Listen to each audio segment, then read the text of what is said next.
자, 오늘은 순례자의 노래라는 제목으로 같이 말씀 나누려고 합니다. 시편 118편에 있는 말씀인데요. 1절부터 14절까지의 말씀을 중심으로 시편에 대한 이야기로 설교는 아마 오늘까지가 마무리가 될 것 같습니다. 지금까지 우리가 1권부터 5권까지로 되어 있는 150편의 시편을 계속 살펴보고 있습니다. 잘 아시는 대로 1권은 1편에서 41편까지 이야기, 그리고 2권은 42편부터 72편까지 이야기, 그리고 73편부터 89편까지 이야기를 3권, 90편부터 106편까지를 4권, 107편부터 150편까지를 우린 5권이라고 이야기해서 5권으로 나뉘어진 시편에 대해서 이야기했는데, 그 구분은 분명한 특징이 있다라고 얘기를 드렸습니다. 모세 오경을 보시면 아는 분들이 있지만 창세기, 출애굽기, 레위기, 민수기, 신명기 이렇게 5권을 토라라고 부르기도 하고 모세 오경이다라고 부르기도 하는데, 이 창세기와 출애굽기와 레위기와 민수기와 신명기의 특징을 그대로 가지고 있는 시편의 구분이라고 말씀을 드렸었죠. 그래서 첫 번째 이 창세기에 해당하는 제1권 1편부터 41편까지는 시작에 대한 이야기를 우리는 듣게 될 것이다 라고 말씀드렸습니다. 참고로 더 말씀드린 것은 이 시편의 모든 5가지 이야기는 신앙의 고백이다 라는 이야기를 드렸죠. 그래서 1권에서는 시작하게 하신 하나님, 함께 하시는 그 하나님이 창조하시고 나를 만들어 가신다라는 믿음의 고백을 하게 되는 것, 그것이 1편에서 41편까지 이야기에 적혀 있는 제1권의 이야기다라고 말씀을 드렸습니다. 2권의 이야기는 42편부터 시작한다고 말씀을 드렸죠. 그리고 72편까지 이어지는데, 이 2권의 이야기는 출애굽기의 이야기와 마찬가지로 구원하시는 하나님에 대해서 우리가 찬양하게 되고 신앙 고백을 하게 된다라는 말씀을 드렸고요. 그리고 3권에 해당하는 73편부터 89편까지 이야기는 우리가 창세기, 출애굽기, 레위기에 해당하는 예배자, 우리의 예배를 받으시는 하나님에 대해서 신앙 고백하게 된다고 말씀을 드렸습니다. 그리고 이제 91편부터 106편까지 이어지는 요 본문 90편부터죠. 90편부터 106편까지 이어지는 요 4권의 이야기는 아주 재미난 표현을 썼는데 순례자의 이야기다라는 이야기를 썼습니다. 무슨 얘기인지 기억이 나시나요? 순례자, 곧 이 땅을 주인으로 삼고 이 땅을 나의 거처로 삼고 사는 것이 아니라 유목민으로 살아가는 사람에 대한 이야기, 그 이야기를 적은 것이 바로 제4권에 대한 이야기다. 그렇다면 이 5권은 무슨 얘기가 될까요? 창세기는 시작, 그리고 출애굽기는 구원, 레위기는 예배, 그리고 민수기는 순례자, 그러면 신명기는 그 순례자의 삶에 대한 고백, 곧 감사로부터 시작해서 찬양에 이르는 그 과정을 말하는 것이 바로 요 5권의 이야기가 됩니다. 그래서 오늘은 그 90편이 되는 이 4권의 시작이 되는 모세의 시편부터 시작해서 순례자의 삶이란 어떤 삶을 말하는 것인지를 다시 한번 정의를 하고요. 그리고 이 순례자의 삶을 사는 이가 어떤 믿음의, 어떤 찬양의 고백을 해야 되는지를 살펴보는 것을 목적으로 삼으려고 합니다. 지난 목요일 날 그런 얘기 드렸는데 기억나시는 분들 있겠지만 굉장히 중요한 표현을 하나 말씀드렸어요. 나무가 자라면서 그 뿌리가 건강하면 가지가 썩거나 이파리가 떨어지거나 열매가 좀 시들어도 다음에 더 좋은 결실을 얻을 수 있지만, 나무가 그 뿌리가 썩어버리면 그 뿌리 자체가 썩었기 때문에 아무리 지금 현재 좋은 결실이 있고 좋은 가지와 좋은 이파리가 있다 할지라도 그 어느 순간에 그 나무는 아무 소용없는 나무가 될 수밖에 없다. 이 얘기를 하면서 여러분께 드리고 싶었던 가장 중요한 요지는, 성경을 읽을 때 성경에 맥이 되는 그 중심 주제를 놓치고서 읽게 된다면 그 깨달음이 아무리 좋아 보인다 할지라도 종국에는 그 깨달음의 결과가 그 어떤 것도 유익하게 할 수 없다라는 말씀을 여러분에게 드리고 싶었던 겁니다. 그래서 사실은 이 권별 구분을 계속 말씀드리는 이유도 거기에 있습니다. 그 시편을 보실 때 다양한 깨달음을 물론 얻게 되겠지만 그 모든 깨달음 중에서 하나님이 주시는 음성을 듣기 위해 그 본질을 놓치지 않았으면 좋겠다는 겁니다. 그래서 1권에서 말씀드린 시작하게 하신 하나님, 2권에서 말씀드린 구원의 하나님, 3권에서 말씀드린 예배자의 하나님, 4권에서 말씀드린 순례자의 하나님, 그리고 5권에서 말씀드리게 될 순례자의 찬양에 대해서 여러분의 머릿속에 넣어두시고 혹여 읽어지지 않거나 깨달아지지 않는 본문은 그 주제를 가지고 보시면 훨씬 더 쉽게 시편을 이해할 수 있고 시편 기자가 고백했던 그 믿음의 고백을 저와 여러분이 할 수 있게 될 것이란 얘기입니다. 그래서 그 부분에 대해서 여러분이 기억하시고 시편을 한번 봐주시면 좋겠습니다. 먼저 아까 말씀드린 대로 순례자의 노래를 이야기하기 이전에 순례자의 삶이 어떤 삶인지를 시편 90편의 이야기를 통해서 같이 먼저 이야기를 나눠보는 것이 중요할 것 같습니다. 순례자란 어떤 삶을 사는 것일까? 그것이 시편 90편에 다음과 같이 이야기하고 있다고 말씀드렸습니다. 수요일날 설교이기도 했는데 수요 새벽에 했던 그 설교를 여러분이 기억하시고 한번 들어보시기 바랍니다. 90편 1절의 말씀을 같이 한번 볼까요? 90편 1절입니다. 구약성경에 868페이지에 있습니다. 1절 말씀 같이 한번 보겠습니다. 제가 읽어드릴게요. 한번 들어보세요. 주여, 주는 대대에 우리의 거처가 되셨나이다. 아멘. 저와 여러분이 이 믿음의 고백을 할 수 있기를 간절히 바랍니다. 무슨 말일까요? 주는 우리의 모든 시작의 그 장소가 되어 주신다는 겁니다. 내가 거하는 이 장소, 내가 거하고 있는 이곳, 그곳을 하나님이 허락하셨다라는 믿음을 가져야 된다는 겁니다. 이게 얼마나 중요한 믿음인지 여러분 아시죠? 내가 거하는 곳이 내가 임의로 결정해서 내가 가고 싶어서 가는 곳이 아니더라는 겁니다. 하나님이 보내주셔야 가는 곳이 그곳이고 하나님이 보내주신 그곳은 참으로 아름다운 땅이며 나에게 꼭 맞는 적절한 땅이다 라는 믿음의 선포가 저와 여러분에게 있어야 된다는 겁니다. 저와 여러분이 이 다림목교회에서 예배하게 되는 것도 마찬가지입니다. 여러분이 거하고 있는 그 집도 마찬가지입니다. 여러분의 직장도 마찬가지입니다. 그 기준점을 하나님이 주신 것이다 라는 믿음의 기준을 가지고 살아가게 된다면 지금 우리가 갖고 있는 가치관과 조금 더 다른 접근이 가능하다는 거죠. 모세는 다음과 같이 이야기합니다. 대대에, 지금뿐만 아니라 수도 없는 그 과거의 그 대대로 애굽에 거하게 하셨던 것도, 가나안에 거하게 하셨던 것도, 지금 이 광야에 거하게 하시는 것도 하나님의 은혜입니다 라고 고백하고 있다는 겁니다. 저와 여러분이 이 고백을 할 수 있기를 간절히 바랍니다. 고난의 장소, 핍박의 장소, 원망할 수밖에 없는 장소, 편안한 장소, 행복한 장소, 누릴 수 있는 장소, 그 어떤 장소도 다 하나님이 허락하신 것이다 라는 믿음의 고백이 있어야 된다는 겁니다. 2절에는 다음과 같이 이야기하고 있습니다. 2절 한번 볼까요? 산이 생기기 전 땅과 세계도 주께서 조성하시기 전 곧 영원부터 영원까지 주는 하나님이시니이다. 아멘. 이 두 번째 고백 또한 굉장히 중요한 고백이 됩니다. 왜인 줄 아세요? 이 두 번째 공간은 아까 말씀드린 이 공간적인 개념도 하나님이 허락하신 것이지만 시간 또한 하나님이 주신 것임을 인정해야 된다는 걸 말하고 있습니다. 내가 어떤 환경에서 그 시간에 내가 이곳에 오게 된 이유도 분명히 하나님의 뜻이 있다는 겁니다.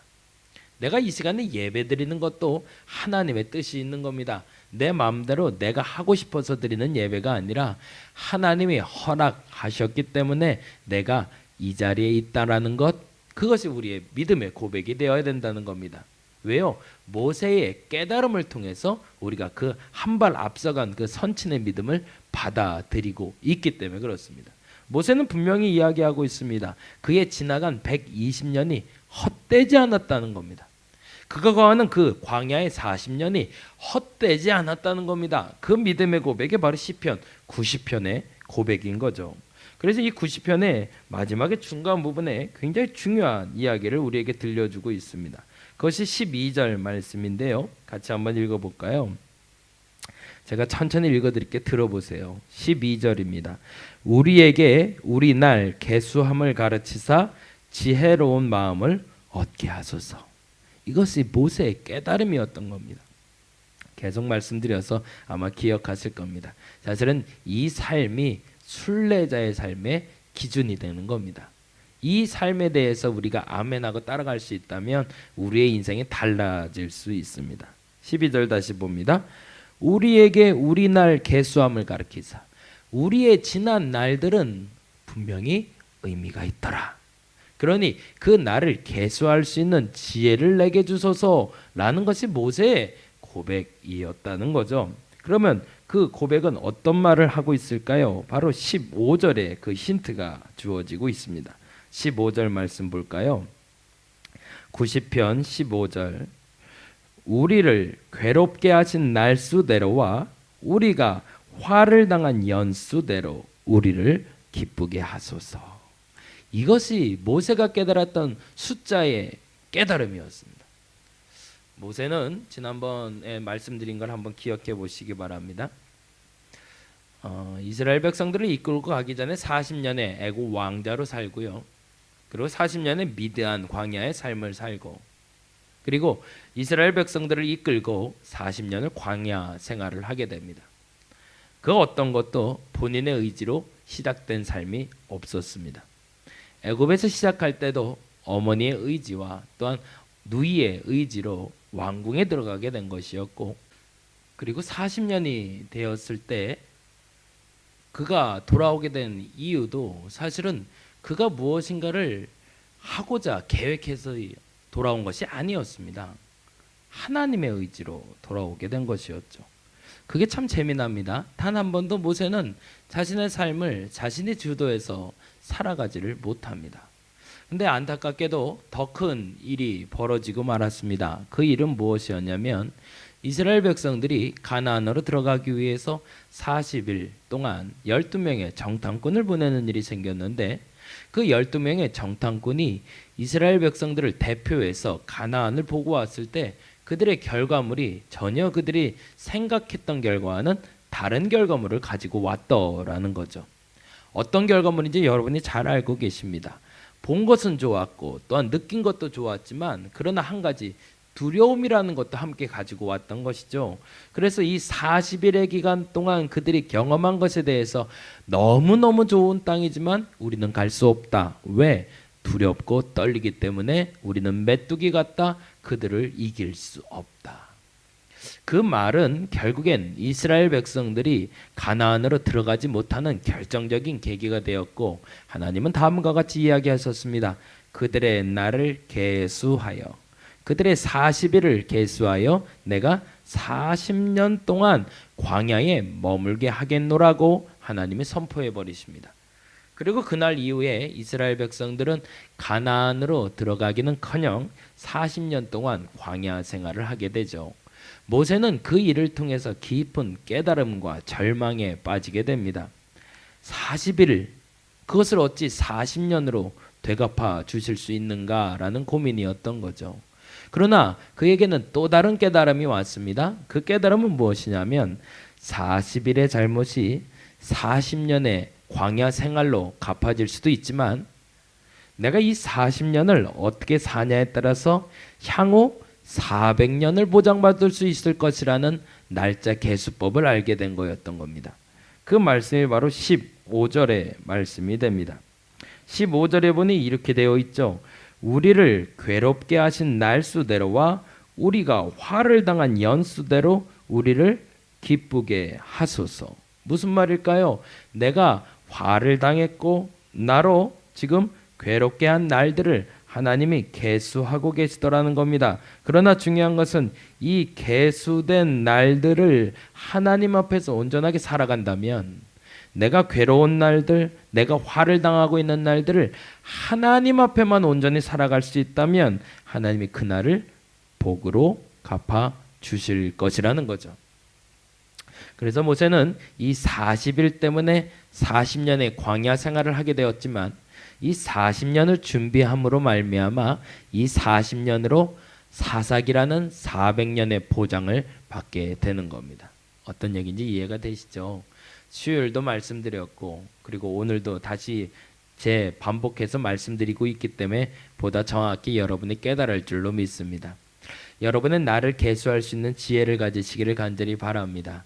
하나님은 여러분의 지금 이 한 날 한 날을 계수하고 계십니다.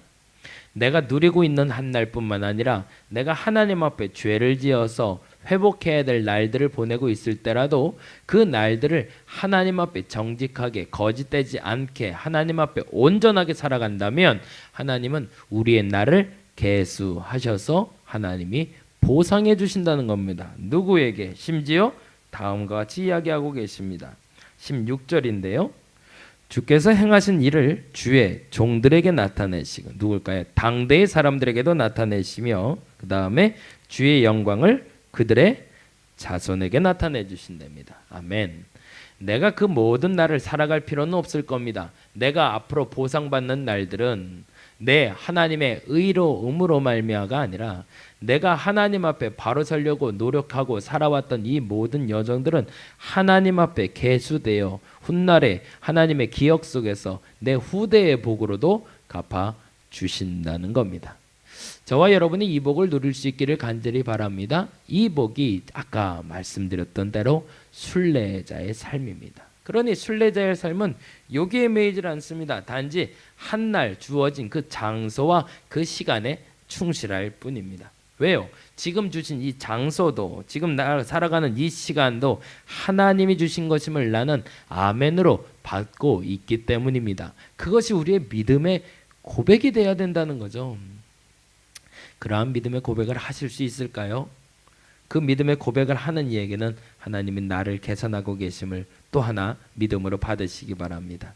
그리고 우리는 다음과 같은 고백을 할 수 있어야 됩니다. 그게 바로 오늘 본문인 시편 말씀입니다. 같이 볼까요? 시편 118편을 보도록 합니다. 시편 118편에 보면 다음과 같이 시작하고 있습니다. 118편 말씀 같이 한번 읽어보겠습니다. 1절인데요. 118편 1절은 사실은 이제 시편 제5권을 시작하는 그 본문 중에 매우 중요한 본문 중에 하나를 뽑은 겁니다. 118편 1절 말씀 제가 읽어드리겠습니다. 여호와께 감사하라. 그는 선하시며 그의 인자하심이 영원함이로다 라고 되어 있습니다. 이것이 순례자의 믿음의 고백이어야 된다는 겁니다. 선하다라는 표현은 제가 이 주보에 실어놨는데 다음과 같이 크게 네 가지의 의미를 갖게 됩니다. 첫째는 좋다라는 단어고요. 두 번째는 이익을 보다라는 단어고 세 번째는 번영을 누리다라는 단어고 마지막은 복지를 누리다라는 제목도 됩니다. 그러니까 우리가 알고 있는 대로 이득도 볼 수 있고 번영도 누릴 수 있지만 또 하나 굉장히 중요한 것은 창세기 50장 20절에 나온 이야기인데요. 무슨 얘기냐면 요셉의 고백을 우리가 들을 수 있어야 된다는 겁니다. 요셉이 무슨 고백을 하는지 기억나시나요? 형제들에게 팔려서 애굽으로 팔려왔을 때 그리고 그가 팔려와서 총리 대신이 되어 형들을 만났을 때 다음과 같은 고백을 합니다. 어떤 고백이냐면 하나님이 악을 선으로 바꿔 주셨다라는 믿음의 고백입니다. 무슨 말일까요? 하나님의 선함은 우리가 생각하는 그 선함과는 조금 차이가 있을 수 있다는 거죠. 내가 보기에 비록 악해 보이는 이 상황이 오히려 선을 이루기 위한 과정이 될 수 있다라는 얘기입니다. 그러니 내가 겪고 있는 이 고난 또한 하나님의 선한 것이 될 수 있다라는 고백이 바로 여호와는 선하시며 인자하다라는 고백이라는 거죠.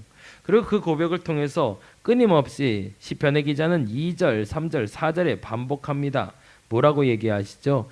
이제 이스라엘은 말하기를 그의 인자하심이 영원하다 할지로다. 이제 아론의 집은 말하기를 그의 인자하심이 영원하다 할지어다. 이제 여호와를 경외하는 자는 말하기를 그의 인자하심이 영원하다 할지로다.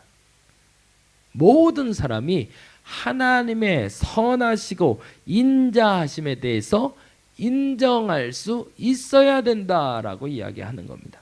그 무슨 말일까요? 거꾸로 말하면 그 인자함과 선하심은 누구 하나에 국한된 사건이 아니라 우리 모두에게 해당되는 사건이라는 것을 우리는 믿음으로 고백하여야 된다고 이야기하고 있는 겁니다. 그리고 나서 118편 5절에 보면 이렇게 이야기하고 있습니다. 그것이 지금 말씀드린 게 결론이 됩니다. 내가 고통 중에 여호와께 부르짖었더니 여호와께서 응답하시고 나를 넓은 곳에 세우셨도다. 아멘. 이것이 저와 여러분의 믿음의 고백이어야 됩니다. 계수하시는 하나님, 나의 선함도 나의 악함도 계수하시는 하나님, 내 악한 상황에서도 나를 인도하시는 하나님, 그 하나님은 오늘 나의 고난을 선으로 갚아주실 거라는 겁니다. 내가 이 시간을 어떻게 살아갈 때 하나님을 찬양하며 감사로 살아가기 시작할 때 하나님은 그 마지막에 영광 받기에 합당한 그 찬양의 모습으로 내게 돌려주신다는 겁니다. 저와 여러분의 믿음의 고백은 이 순례자의 고백이 되길 간절히 바랍니다. 그래서 제가 이 설교문 마지막에 이렇게 적어놨어요. 진정한 찬양은 바로 그 시점에서 시작됩니다. 오늘 영적 순례자의 삶을 통해 하나님의 계수함 속에 살아가는 우리가 되기를 소망합니다. 오늘도 하나님이 여러분의 나를 계수함을 다시 한번 믿음으로 받으시기 바랍니다. 그리고 이 날을 통해서 내일을 준비하시기 바랍니다. 그 내일은 나를 포함한 나의 다음 세대까지도 이어질 수 있는 믿음의 고백이 될 겁니다. 그러니 얼마나 감사한 일일까요? 우리 시편 이 5권에 기록된 이 찬양과 감사를 이제 월요일부터 금요일까지 함께 다시 살펴보게 될 겁니다. 다시 한번 점검합니다. 뿌리가 썩지 않으면 그 나무는 반드시 살아날 겁니다. 여러분의 뿌리를 썩게 놔두지 마시기 바랍니다. 오히려 가지를 치시고 열매를 치시고 뿌리는 지켜내시기 바랍니다. 무엇보다도 더 중요한 것이 있습니다. 여러분에게 지금 주어진 이 시간과 이 장소를 충실하게 하나님 앞에 정직하고 선하게 살아가시길 바랍니다. 그러면 하나님은 그 이후에 나의 삶뿐만 아니라 나의 다음 세대의 삶도 보장해 주실 겁니다. 그 믿음으로 살아가는 저와 여러분이 되기를 간절히 바랍니다. 기도하겠습니다.